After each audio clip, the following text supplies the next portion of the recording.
Assalamu alaikum wa rahmatullah and welcome back to our YouTube channel and second video about the intermediate board examinations।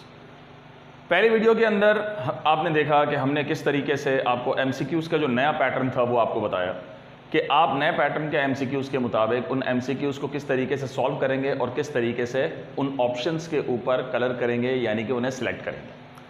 आज की second video जो हमारी intermediate board exam से related है, उस video का मकसद ये है कि आपको जो पेपर पैटर्न चेंज हुआ है इंटरमीडिएट का फर्स्ट ईयर और सेकंड ईयर का, उससे रिलेटेड आपको कुछ आगाही दी जाए कि उनके मार्क्स किस तरीके से जो है डिस्ट्रीब्यूट किए गए हैं।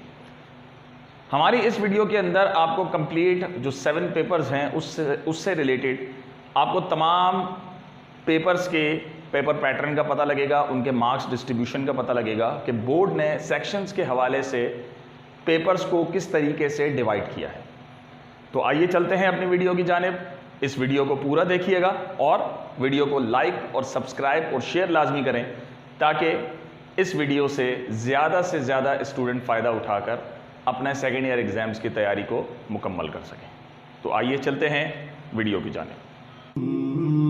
मौलाया सल्लि व सल्लिम दाइमन अबदन अला हबीबिका खैरिल खल्क़ि कुल्लिहिम मौलाया। Welcome back guys. जैसे कि मैंने आपसे कहा कि आज की हमारी वीडियो पेपर पैटर्न से रिलेटेड होगी और उनकी मार्क्स डिस्ट्रीब्यूशन से रिलेटेड होगी। तो हम अपनी फील्ड से इकोनॉमिक्स के यानी कि कॉमर्स की फील्ड से रिलेटेड हम अपने सबसे इंपॉर्टेंट पेपर की बात करते हैं, that is the accounting. Accounting का पेपर नए पैटर्न के मुताबिक भी 100 मार्क्स का होगा और वो 100 मार्क्स किस तरीके से डिवाइड किए गए होंगे वो आपके पास 3 सेक्शन सामने आपको लिखे हुए नजर आ रहे होंगे, section A, section B and section C. अब चूंकि सेक्शन ए और सेक्शन बी फर्स्ट ईयर और सेकेंड ईयर के हवाले से बोथ आर सेम, दोनों के मुताबिक उसके अंदर किसी किस्म की कोई चेंजिंग नहीं की गई। तो सेक्शन ए में आपके पास MCQs होंगे, 40 MCQs होंगे, 1 नंबर का एक MCQs होगा और आपको 40 MCQs अटेम्प्ट करने होंगे।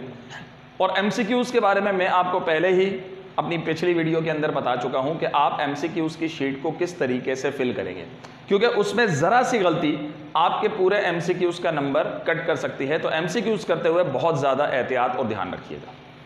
फिर आते हैं हम सेक्शन बी की जानिब। सेक्शन बी में आपके पास 7 शॉर्ट क्वेश्चन आंसर्स होंगे, फर्स्ट ईयर में भी और सेकंड ईयर में भी 6 या 7 शॉर्ट क्वेश्चन आंसर्स वो आपको देगा, जिसमें से you have to attempt any 4। Every question has a 10 marks and you have to attempt 4 questions. It means that the total section B marks are 40। तो 40 मार्क्स का सेक्शन बी होगा आपके पास, जिसके अंदर आपको 10-10 मार्क्स के 4 क्वेश्चन अटेम्प्ट करने होंगे। और मैंने आपको उसका तरीका बताया था अपनी पिछली वीडियो में कि आप क्वेश्चन किस तरीके से अटेम्प्ट करेंगे और वो होगा बिल्कुल तरतीब के हिसाब से। तो पेपर करने से पहले पेपर को अच्छे तरीके से लाजमी पढ़ें, 1 बार से 2 बार तो लाजमी उसे कम से कम पेपर को पढ़ें। फिर आता है सेक्शन सी में। सेक्शन सी में हमारे पास थोड़ी सी चेंजिंग है फर्स्ट ईयर और सेकेंड ईयर के अंदर। फर्स्ट ईयर के अंदर सेक्शन सी का जो आपके पास लॉन्ग क्वेश्चन आंसर का जो पार्ट होगा उसके अंदर वो सिर्फ आपको एक ही क्वेश्चन देगा, that is the financial statement. फिर वो उसकी रिक्वायरमेंट में आपको कुछ चॉइसेस दे सकता है, जैसे कि वो कह सकता है आपको कि भाई आप adjusting entries, adjusted trial balance और क्लोजिंग एंट्रीज बनाएं, या तो फिर वो आपसे ये कह सकता है कि अगर आप ये चीजें नहीं कर रहे तो आप इनकम स्टेटमेंट और बैलेंस शीट बनाएं। तो इस तरीके से आपको पर रिक्वायरमेंट के मुताबिक 2 रिक्वायरमेंट आपको कोई फिल करनी होंगी और इस तरीके से आपको 10 मार्क्स जो हैं वो इस क्वेश्चन से रिलेटेड आपको मिल जाएंगे, यानी कि 20 मार्क्स का सेक्शन सी होगा according to first years accounting paper. Second year की अकाउंटिंग पेपर जो आपके पास क्वेश्चन नंबर 9 होगा, यानी कि लॉन्ग क्वेश्चन आंसर होगा, उस क्वेश्चन के अंदर उस सेक्शन के अंदर आपके पास 3 क्वेश्चन गिवन होंगे ABC करके। अब वो जो ABC क्वेश्चन आपके पास गिवन होंगे उसमें से आपको कोई 2 क्वेश्चन अटेम्प्ट करने होंगे। Every question has 10 marks and you have to attempt 2 questions. It means the total marks of section B are 20। तो फिर इस तरीके से आपको सेक्शन बी जो है अपना अकाउंटिंग का सेक्शन सी आपको अकाउंटिंग का अटेम्प्ट करना होगा and that is the paper pattern and marks distribution of first year and second year accounting.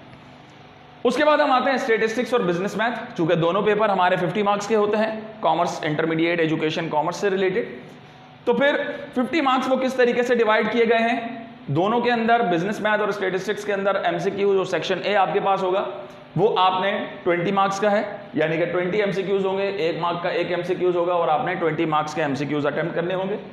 Section B में जो शॉर्ट क्वेश्चन आंसर्स होंगे वो आपके पास करीब कोई 8 से 9 क्वेश्चंस वो देगा and you have to attempt any 5 questions. 4 number का एक क्वेश्चन होगा, 5 सवाल अटेम्प्ट करेंगे तो आपके 20 मार्क्स ये हो जाएंगे, 20 इन 20 आपके पास 40 हो गए। और इसी तरीके से सेक्शन सी के अंदर दोनों में फर्स्ट ईयर और सेकंड ईयर में आपको 2 लॉन्ग क्वेश्चन अटेम्प्ट करने होंगे और 1 लॉन्ग क्वेश्चन होगा आपके पास 5 नंबर का। और इस तरीके से आपके 2 क्वेश्चन जब आप अटेम्प्ट करेंगे तो you have to attempt 10 marks aggregately, तो इस तरीके से आपको सेक्शन सी में भी 2 क्वेश्चन अटेम्प्ट करने होंगे and you have to attempt 2 question from section C that has 5 marks each.